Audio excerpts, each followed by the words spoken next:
আসসালামু আলাইকুম সুপ্রিয় শিক্ষার্থীরা, আজকে আমরা সাম্প্রতিকের সবচেয়ে গুরুত্বপূর্ণ এবং আলোচিত একটি টপিক সম্পর্কে জানব। সেটি হলো হরমুজ প্রণালী। তোমরা কি এই হরমুজ প্রণালীর নাম শুনেছ? তোমরা যারা এখন বহির্বিশ্বের সাথে কানেক্ট আছো বিভিন্ন নিউজের মাধ্যমে, বিভিন্ন পত্রপত্রিকার মাধ্যমে, তারা হয়তো এই হরমুজ প্রণালী কথাটি সম্পর্কে অনেক বেশিবার শুনেছ। আজকে হরমুজ প্রণালীর সম্পূর্ণ বিষয়টা আমি তোমাদের সামনে খোলামেলা আলোচনা করব।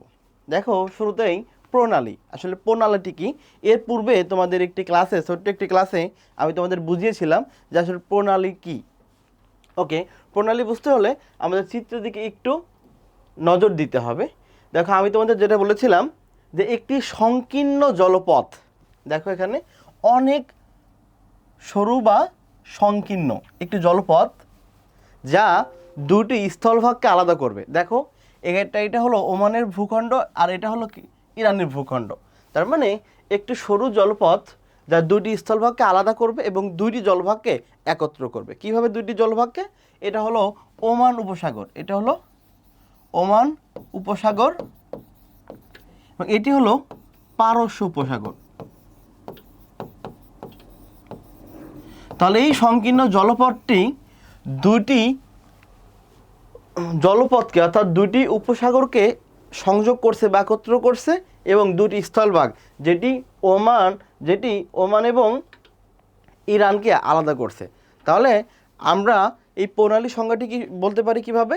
যে একটি সংকীর্ণ জলপথ যা দুটি জলভাগকে একসাথে করবে এবং দুটি স্থলভাগকে আলাদা করবে, তাকে আমরা কি বলবো? প্রণালী বলবো। ওকে, এবার প্রণালীর মধ্যে সবচেয়ে আলোচিত যে প্রণালীটি এখন, সেটি হলো হরমুজ প্রণালী। কেন?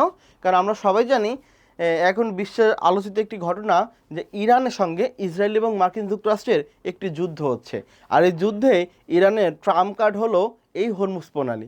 অর্থাৎ এই হরমুজ প্রণালী দিয়ে যে জ্বালানির যে বড় বড় জাহাজগুলো, এগুলো কি হয়? পথ পাড়ি দেয়। এই কারণে এই হরমুজ প্রণালী যদি ইরান আটকে দিয়েছে, যার ফলে কি হয়েছে? এই তেল রপ্তানিতে বড় একটি ধাক্কা খেয়েছে বিশ্ববাসী। এই জন্য পৃথিবীর অনেক দেশে জ্বালানি সংকট হচ্ছে, অনেক দেশে জ্বালানি পরিমাণের যে দামের পরিমাণটা অনেক বেশি হচ্ছে। তোমরা বাংলাদেশে যারা আছো তারা সবাই দেখছো যে এই যে ফিলিং স্টেশন যেগুলো, যেখান থেকে তেল নেয় বিভিন্ন গাড়ি, এই ফিলিং স্টেশনের গাড়িগুলো লাইন কয়েক কিলোমিটার পর্যন্ত হয়ে গেছে। ঠিক আছে? ওকে, আমরা এবার একটু দেখি যে বিশ্বের সবচেয়ে গুরুত্বপূর্ণ কৌশলগত জ্বালানি পথ হলো হরমুজ প্রণালী। এটি আমি তোমাদের চিত্রে আগেই দেখিয়েছি যে পারস্য উপসাগর ও ওমান উপসাগরের সাথে সংযুক্ত করেছে। সমুদ্রপথে পরিবাহিত অপরিশোধিত তেলের প্রায় 39% এবং প্রাকৃতিক গ্যাসের 19% এই পথ দিয়েই যায়। মানে হিউজ একটা পরিমাণ, কিন্তু 39% এবং 19% এই পথ দিয়েই যায়। তাই একে জ্বালানি দরজাও বলা হয়।